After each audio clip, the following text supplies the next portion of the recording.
Hello friends, आप देख रहे हैं गॉड इज़ ग्रेट चैनल और मैं हूं साजिदा नफीस। खुदावंद के ज़िंदा जलाली और बाबरकत नाम में आपको मेरा दिली सलाम। मेरा ईमान है कि खुदावंद के फ़ज़ल व करम से आप खैरियत से होंगे। इस चैनल पर, जो कि मेरा नहीं बल्कि आपका अपना चैनल है, मैं आपके साथ शेयर करूंगी कि रोज़मर्रा के हालात के मुताबिक बाइबल मुक़द्दस की स्टडी कैसे कर सकते हैं। सो वीडियो को एंड तक ज़रूर देखना ताकि आपको मेरी बात की अच्छे से समझ आ सके।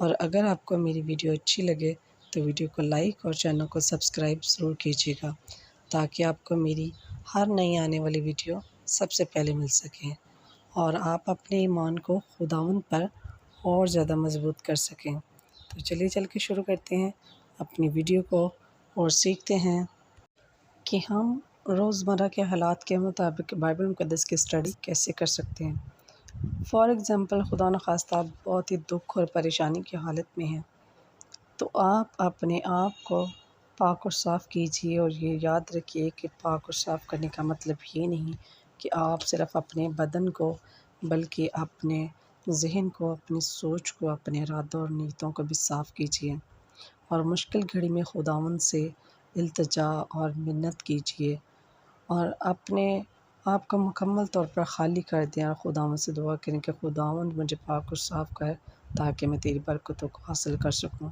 सो दुख और परेशानी की हालत में बाइबल मुक़द्दस में जो हवाला दिया गया है, मुक़द्दस मत्ती की इंजील उसका 6 बाब उसके 19 से 34 आयत तक। अपने वास्ते ज़मीन पर माल जमा ना करो जहाँ कीड़ा और जंग खराब करता और जहाँ चोर नकब लगाते और चुराते हैं, बल्कि अपने लिए आसमान पर माल जमा करो जहाँ न कीड़ा खराब करता, न जंग और न वहाँ चोर नकब लगाते और चुराते हैं।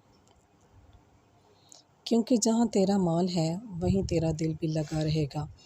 बदन का चिराग आँख है, बस अगर तेरी आँख दुरुस्त हो तो तेरा सारा बदन रोशन होगा, और अगर तेरी आँख ख़राब हो तो तेरा सारा बदन तारीक होगा। बस अगर वो रोशनी जो तुझ में है तारीकी हो तो तारीकी कैसे बड़ी होगी।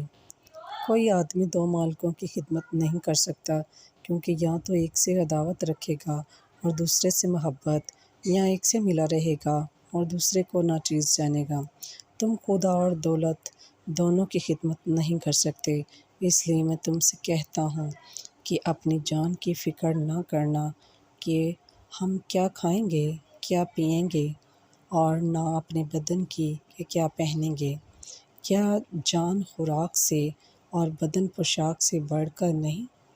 हवा के परिंदों को देखो, न बोते हैं, न काटते हैं, न कोठियों में जमा करते हैं, तो भी तुम्हारा आसमानी बाप उनको खिलाता है। क्या तुम उनसे ज़्यादा कदर नहीं रखते? तुम में ऐसा कौन है जो फ़िक्र करके अपनी उम्र में एक घड़ी भी बढ़ा सके? और पोशाक के लिए क्यों कर फ़िक्र करते हो? जंगली सोसन के दरख्तों को गौर से देखो, जो किस कदर बढ़ते हैं। वो ना तो मेहनत करते, ना काटते हैं, तो भी मैं तुमसे कहता हूँ कि सुलेमान भी बावजूद अपनी शान व शौकत के उनमें से किसी की मानद मुलव्वस ना था। बस जब खुदा मैदान की घास को, जो आज है कल तंदूर में झोंकी जाएगी, ऐसी पोशाक पहनाता है, तो एक कम इत्तेकादो तुमको क्यों ना पहनाएगा। इसलिए फ़िक्रमंद होकर ये ना कहो कि हम क्या खाएंगे, क्या पिएंगे, क्या पहनेंगे, क्योंकि इन सब चीज़ों की तलाश में गैर कौमें रहती हैं, और तुम्हारा आसमानी बाप जानता है कि तुम इन सब चीज़ों के मोहताज हो। बल्कि तुम पहले उसकी बादशाही और उसकी रास्तबाजी को तलाश करो, तो ये सब चीज़ें भी तुमको मिल जाएंगी। बस कल के लिए फ़िक्र ना करो, क्योंकि कल का दिन अपने लिए आप फ़िक्र कर लेगा। आज के लिए आज ही का दुख काफ़ी है। खुदावंद के ज़िंदा पाक कलाम के पढ़े और सुने जाने पर खुदावंद की ख़ास बरकत हो। खुदावंद का शुक्र हो।